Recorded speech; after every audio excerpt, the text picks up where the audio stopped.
Dalam jemaat yang terkasih di dalam Tuhan Yesus, penuntun saat teduh Sinode Gereja Kristen Jakarta hari ini, Sabtu 22 Oktober 2022.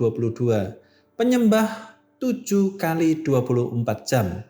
Matius 15 ayat yang ke-7 sampai ayat yang ke-9. Hai orang-orang munafik, benarlah nubuat Yesaya tentang kamu. Bangsa ini memuliakan aku dengan bibirnya, padahal hatinya jauh daripadaku. Percuma mereka beribadah kepadaku, sedangkan ajaran yang mereka ajarkan ialah perintah manusia.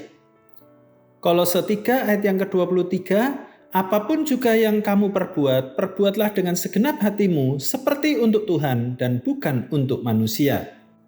Banyak orang Kristen terlihat aktif beribadah dan melayani Tuhan di gereja. Namun kehidupannya di luar gereja tidak sama dengan kegiatan ibadahnya.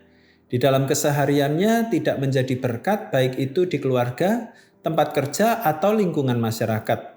Perkataan kotor masih sering keluar dari mulutnya. Emosi yang tidak terkontrol di rumah tangga, lingkungan pekerjaan, ketidakjujuran, dan masih banyak lagi hal-hal duniawi yang masih belum dikikis. Seringkali apa yang didengar dalam ibadah minggu tidak terjadi di hari-hari lainnya. Inilah kemunafikan itu. Tampak luar saja sebagai pelayan yang hebat, tetapi sikap hidupnya sehari-hari tidak ada bedanya dengan orang-orang yang belum mengenal Tuhan. Masih banyak orang yang sempit memahami arti sebuah ibadah. Mereka hanya memahami ibadah sebatas adanya puji-pujian, doa, khotbah, dan berkat penutup. Sebatas itu saja. Padahal ibadah yang sesungguhnya justru harus terwujud dalam setiap langkah hidup anak-anak Tuhan. Ibadah yang sejati adalah aktivitas seluruh hidup kita setiap hari. Semua yang kita lakukan harus dalam rangka memuliakan nama Tuhan. Memuliakan Tuhan tidak hanya saat mengikuti ibadah di gereja saja, melainkan pada saat kita makan, minum, bergaul, studi, bekerja, dan sebagainya. Apapun juga yang kita lakukan, kita harus sungguh-sungguh melakukannya dengan totalitas segenap hati seperti untuk Tuhan, bukan hanya untuk manusia semata.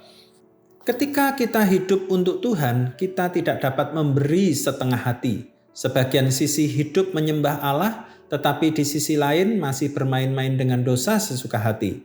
Tuhan tidak menginginkan hal itu terjadi. Biarlah kita secara terus-menerus dalam setiap langkah memakai hidup ini sebagai persembahan yang nyata dan wujud ucapan syukur terbaik atas anugerah Tuhan yang luar biasa.